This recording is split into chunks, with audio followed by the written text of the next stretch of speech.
Donc concernant donc le Stade Rennais, donc on a donc une position à donc quatrième sur l'année 2022-2023 avec 68 points, notamment 21 victoires donc et puis 5 nuls et 12 défaites.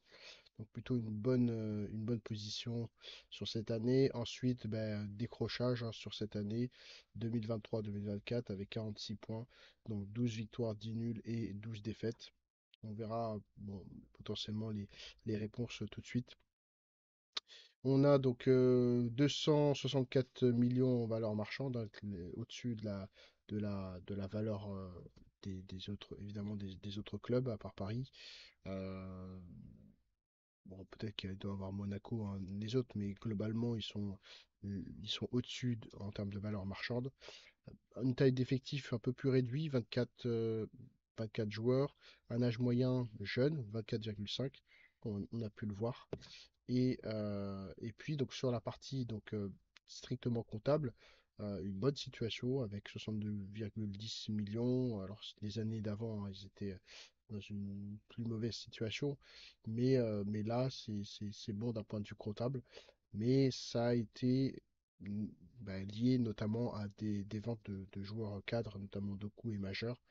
Et malgré le fait qu'il y a eu des bonnes arrivées, hein, Blast le fait, Matuidi, Wadrins, Seydou, c'est des bonnes arrivées, ça n'a pas pu compenser donc les pertes et aussi la blessure évidemment de Terrier hein, qui a été longtemps absent.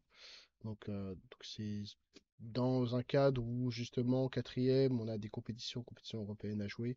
Voilà, c'est toujours le risque hein, quand on recrute, enfin quand on vend et qu'on recrute pas assez et voilà, d'avoir des problèmes en point de vue de performance.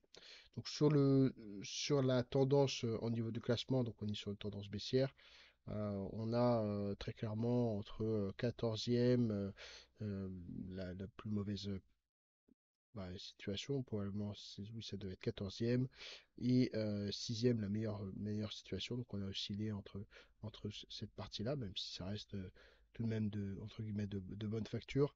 Euh, la tendance reste baissière, donc elle ressemble un tout petit peu à celle, alors, dans une moindre mesure, celle du Stade Bressois, mais celle de l'AS Monaco, avec cette oscillation, bon, évidemment à un autre niveau en termes de classement.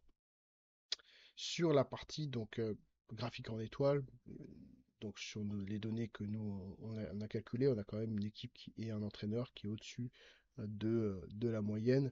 Et puis ensuite, globalement, la même situation que les autres clubs, enfin de la moyenne des autres clubs de Ligue 1, notamment sur la partie émotion, dynamique et classement.